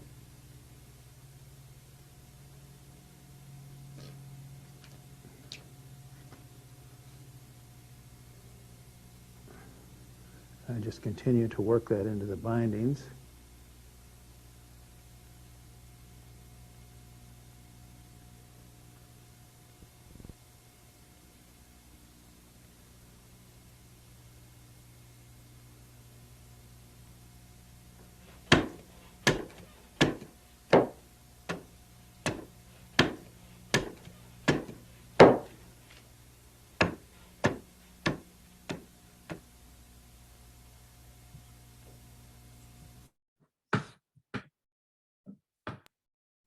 That is the video. So Jim, you're unmuted again.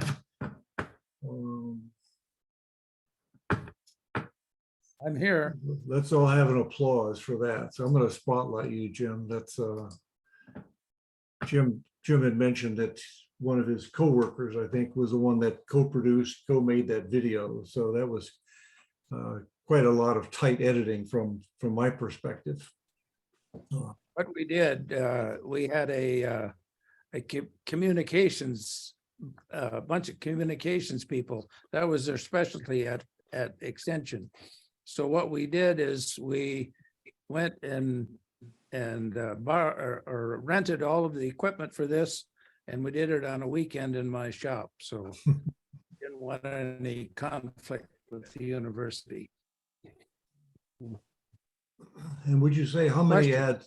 adzes would you say you've made over your lifetime, and how many different types of steels besides files do you use for the metal? Well, I've used files, and I've used car springs, and I've used planer blades, but I think I like files the best. And files, like the fellow earlier said about files, they're not all that great for knives because you have to make them too thin. But when you make an adze, you don't make it that thin. And I very rarely have to even sharpen these file adzes.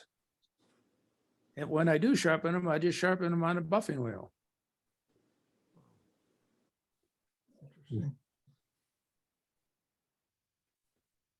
Have you ever attempted to make a D-adze? I have a few D-adzes, but I just don't use them very much. You have more leverage with the elbow adze, far more leverage. How many have you made the adzes they asked earlier? Pardon? How many adzes? Oh, I don't know how many I've made, probably 100. I sell them to people on occasions, and I give them away to people. Do you find yourself using the shaping adze more frequently than the texturing, or how does it? Well, I use the texturing adze a lot of times where probably I should be using the shaping adze, but I like it because you have more control with it. And you can take off a shaving just like a piece of the thickness of a piece of paper if you want. So I'd probably use the shaping or the texturing adze more than the shaping adze, but sometimes I do a lot of work. I've done big wall carvings of boards, and I put the boards together and then painted something on it. And that was all textured with the texturing net. So, at times I've needed to use the texturing especially. And of course, whenever I do a bentwood box, I always texture the top of the box, and sometimes I texture the inside. I do that before I bend it. Yeah. Are you always using them with green woods or sometimes dried woods? I use dried woods. I prefer to use the dry wood whenever I can, but it certainly is a lot easier to cut green wood. It's just that you've got to be really careful about putting something on the end of where the end is exposed. I don't know if you noticed it, but on that one that I was making there, I put the epoxy over the cut end, and that held the water in, even though that probably was somewhat dry. I think that was a cascara tree that was down, and I cut it down in the summertime, and it had laid there for quite a while, so it had dried quite a lot. And where do I find cascara? Along the Oregon coast, and it's not very high. It doesn't go up the mountains very much. Cascara, sometimes they call it chittum too. It's the tree. It's just usually not a very big tree. They don't use it commercially at all. It has a beautiful wood. In fact, I at times I thought I ought to really push it and see if we couldn't get people to make things out of it, just like they do with some of the better woods down south. But I never have had the time to do it. I one time took a board I'd made to a forestry convocation and asked people to identify it. Nobody could.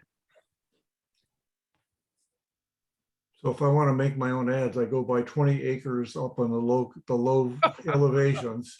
No, And come to I me. go, We'll go out and cut a tree down. I got all kinds of trees growing on my property. So this was shot in your acreage for cutting Right. those trees, right?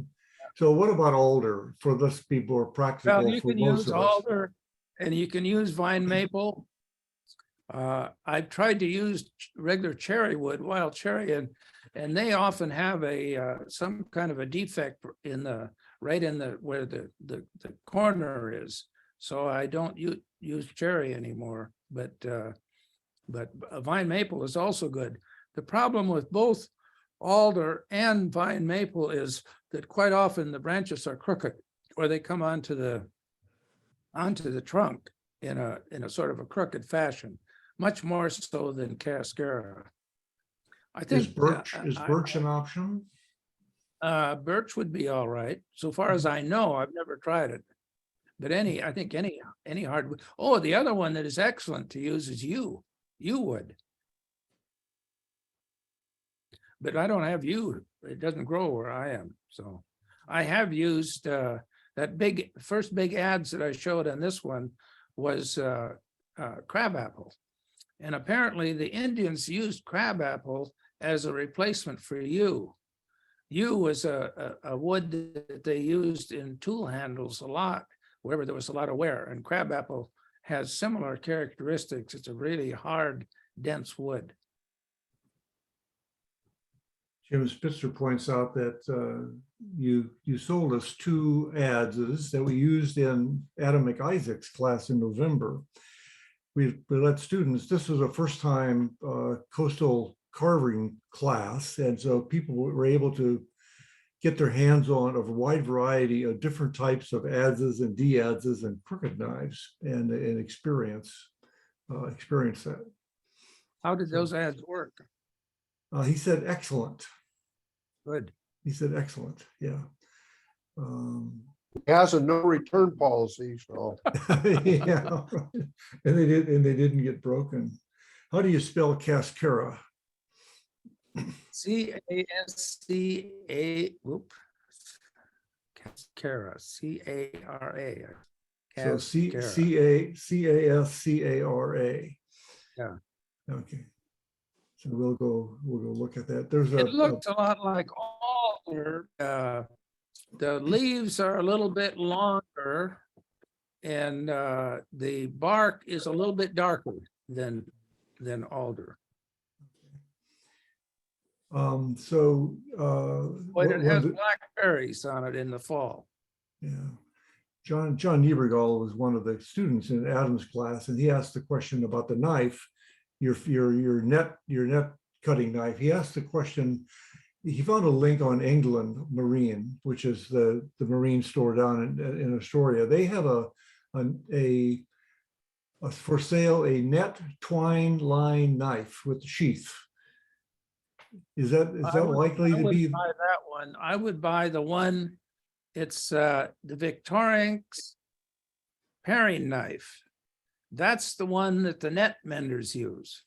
But the handle. it Yeah, mentioned He has one here that I'll show you in just a minute. So the handle looks like a really simple, cheap plastic handle. Is that? Plastic handle, but I just use it just like it is, and I don't have a problem with it. This is the Okay. knife. And Yeah. what I do is I cut it off about that long, maybe a couple of inches, and cut it as long as you want. And then I sharpen it from the top, sharpen it down so that the thing is very narrow and you can cut wood a lot. The thinner the blade, the better it cuts wood. So are you grinding down the sharp end, the sharp edge as I well, cut and then this- sharpening the back? I cut this off right here. I put it on a grindstone and cut it off. And then I grind it down until it's fairly thin, but I grind it down from the top. I take the top down. Oh, okay. But then you're sharpening the other side, of course. Yes, Then yeah, I have to you sharpen sharp- but it's very good steel, excellent steel. The reason that the shrimpers use it, the shrimpers and the draggers use it, is that the nets drag through the sand and they're cutting sandy material. And this is the only blade they say that'll stand up to that. Yeah. It has to be good steel. And Jim, you said you were teaching at the Marine Center, Marine Museum in Astoria. The Maritime, Maritime. Columbia River Maritime Museum. And what were you teaching, and are you still teaching? Yeah, it was sort of funny. We had a group that met and carved. No organization at all, just people come in and carve, and they let you use the tools and everything. Is absolutely great for, so far as I'm concerned, from the Maritime Museum. And they sort of, like a lot of groups, eventually some of the people stopped coming. So they said, come and teach a class, it'll give it a boost and more people will come again. So that's why I taught. I sort of had stopped teaching. But then I was going to have my daughter come down, Rosie, she's on here, and the weather was so terrible she couldn't come down. So I'm going to teach another class on April, the last weekend of April. And Rosie's going to come and be my assistant on that. Just Oh. sort of, maybe in the future, she'll want to teach the class. I hope she will. She has a bachelor's degree in art. I don't have anything like that. Okay, so it's a bewitching hour a bit. So let me just do a last call before we close the pub. Are there any questions, or Rosie, do you have any comments about anything? Scott? You're muted, Scott, unless you're waving goodbye. No, there we go. I think what he was talking about, Cascara sagrada, is coffee berry. The Coffee, coffee coffee- berry. I think that's the common name of what he was talking about. Cascara sagrada is a coffee It's berry not- tree. You want to drink the beans. No, the cascara is they peeled the bark and they made a laxative. So I don't think you want to eat the berries or do anything like that. Well, no, it's just the native or the common name was coffee berry. But yeah, no, it's a real astringent plant. It grows grows up we had it up at Loch Lomond as well, in the back end of the park. And yeah, you don't want to eat the berries. You don't want to make coffee out of them. Bears, however, love it. But yeah, they did use the bark as a way to stop bleeding. Actually, it was a way to. It was like if you put a styptic pencil on your cut on your cheek, that's what they used the bark for, pucker up the skin and cause the bleeding to stop. I didn't know that. That's good. Interesting. Okay, Let's see. Have you ever had an ads fail? Well, yes, I have. I've had a number of ads fail. And I'll tell you why they failed. I was teaching a class and I let people use my favorite Adze, and they would texturing Adze. They would hit and they would twist them and they would break them. Ooh. You have to let the tool do the work. You have to bring it down and just before it hits, you sort of stop and let the tool go and just be gentle with it. That's a secret. That's a good point. That's how you keep your Adze. Make them for somebody else, but don't let them use yours. Got a Rosie, little box that says, Rosie put in the chat, which I will put out for those of you that register, the benefit of registering is you get some of this post meeting stuff. But Rosie found the Victronics website with the specific product. So I will pass that on. You can see it in the chat yourself if you want, and go there quickly. But that's the one that apparently Jim likes. if I don't mind if they have my phone number, if they want to give me a call, and Okay. people are certainly welcome to come to my place. It's sort of like a museum. It is a museum. Yeah, I can imagine growing up there was it's a hoot. Yeah. Okay, I'm gonna pull the plug and Oh, should I give them my phone number? oh, you may, of course. Okay, it's 298-8635, Area code 2. area code 503. So 503-298-8635. So they're And, welcome to call. And certainly if they want to come down and visit, that'd be great. Yeah, and I would say Jim probably does phone calls better than emails. So phone calls would be a good way to. Well, I got my, thanks to my daughter and her husband, I now have my email working. Ah, okay. Thank you all for attending. Thanks for your diligence and your questions. And Scott, thank you for doing this for us in Oregon. And it's a terrific resource. We will post the article with your credits, of course, on the website, copyright Scott Lang. And we'll put a summary in the newsletter that's coming out at the end of the month, and then link to it on our website. So we'll provide some visibility for that. My personal experience is it's very empowering to make your own tools.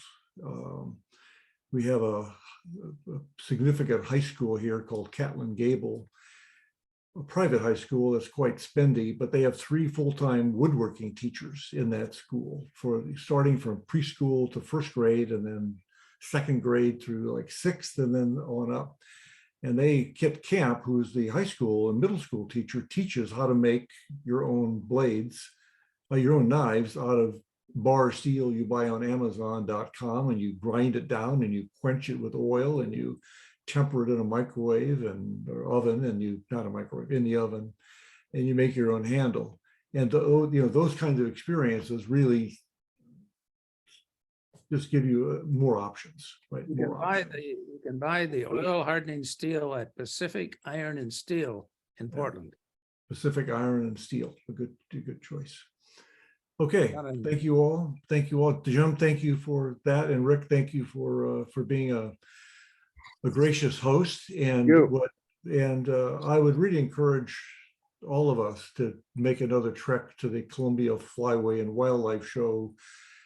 The dates are toward the middle and end of September, 22nd through the 24th. 22nd through the 24th. The show is really the 23rd and 24th. We have an all-day class from a world champion on Friday. And they're expanding the number of categories and exhibits that will start including a much broader examples of carving, and not just the wildlife and coastal Indian kind of things. Okay, that's it. Thank you all. Good night. Scott, good luck with your storm. It's over. Okay, well, don't send it this way. No, it's going south, going down to San Diego right now. Okay. Good night, all. All right.